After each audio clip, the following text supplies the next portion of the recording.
Fu and Coffee.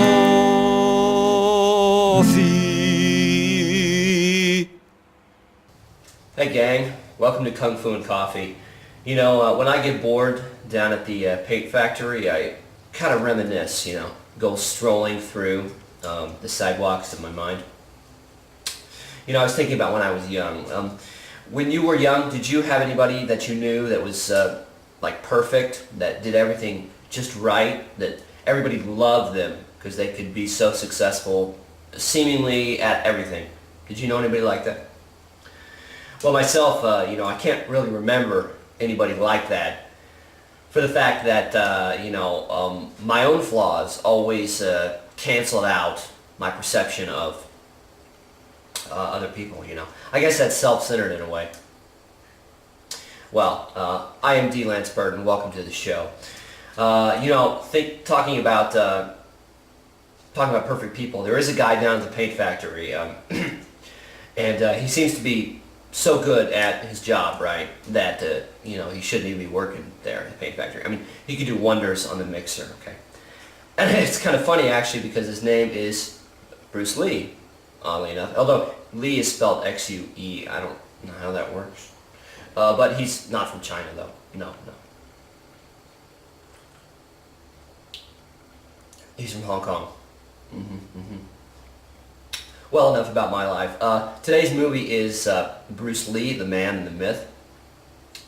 Kind of a different film because here Bruce Lee is not kind of like a symbol, where you put him in another job, like a cop, right? Here the movie is actually about Bruce Lee's life. So they take his actual life and the facts of it as a point of departure. And boy, did they depart. Well, enough with that. Let's see the bits. I have become comfortably numb. Spoiler warning, guys. Bruce Lee dies. Purposefully, I think this is not a realistic movie, okay? It does not adhere to any notion of biographical literalism. We see Bruce's wife and children briefly. And it's probably pretty interesting to somebody that Bruce married an American. Nah, who needs it, right? Show the fight. Yeah, the whole film is a sequence of fight scenes with zero context. Somebody challenges Bruce, Bruce punches them to death. I don't know, I tend to think the real man was slightly more complicated. Now some of this is just too fantastic. Take this scene for instance. The white-haired gentleman is giving Bruce a prophecy that he will not live very long. Who is he? What powers does he possess? Never mind. Show the fight. Okay, so it's easy to get lost here as we zip through Bruce's life in 90 minutes. Thankfully, the movie provides geographical clues. Where were we?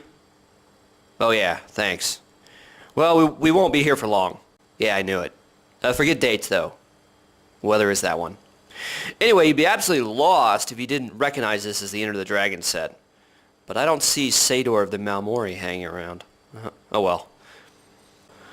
Okay, so this Italian mobster here, he says that he believes in Bruce and all of Chinese wisdom and that Bruce is destined to, I quote, conquer the Western world.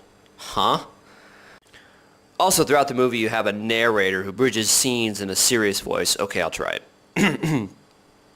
Bruce Lee was not only the greatest kung fu artist of all time, he was also really good at chess. Also, he was a pioneer in the field of organic farming.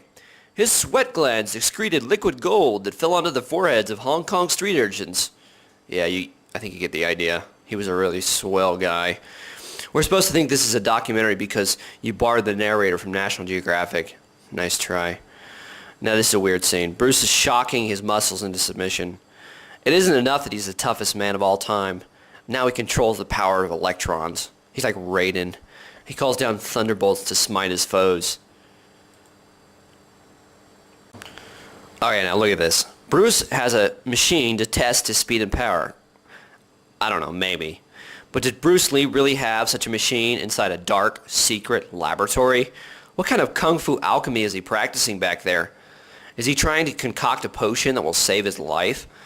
Well, that at least would have been an interesting plot thread. In this way, despite our familiarity with Bruce Lee the man and the highlights of his life, The film is barely more coherent than a Joseph Lai Thomas Tang production. Strong words, I know. So then you see Bruce getting these headaches, on account of the prophecy. So he's going to die of a cerebral edema.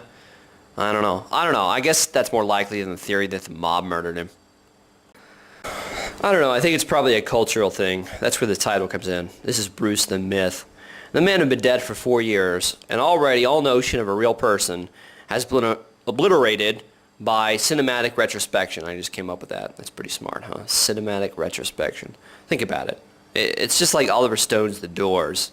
Now we tend to think that a depiction of one's flaws and the overcoming of those flaws shows strength. Nah. The Bruce of this film doesn't have any flaws. He just has people who stand in his way, and they all get punched to death. Okay. I guess the lesson here is simple. Bruce Lee was a really tough guy, but even he couldn't punch fate to death. Okay, so then you come to the ending, right? Which is just crazy, but I won't spoil it, okay?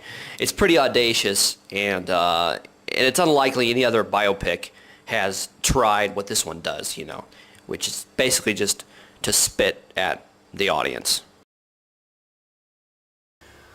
Okay, welcome back. That was different, kind of unlike most biopics that we're familiar with, As for rating, this one's a head scratcher. Scratch my head. I think I'm going to give it 2.5 beans out of a total of 4 beans. Okay, sounds good. Speaking of beans, my cup is almost empty. So until next time, cheers. Today's show was brought to you by the beans of Circle County's Little Chinatown. Little Chinatown. Enjoy our beans.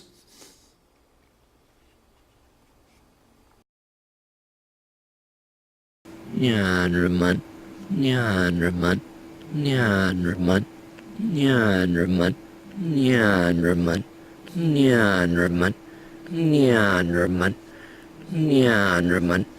Nyan Raman.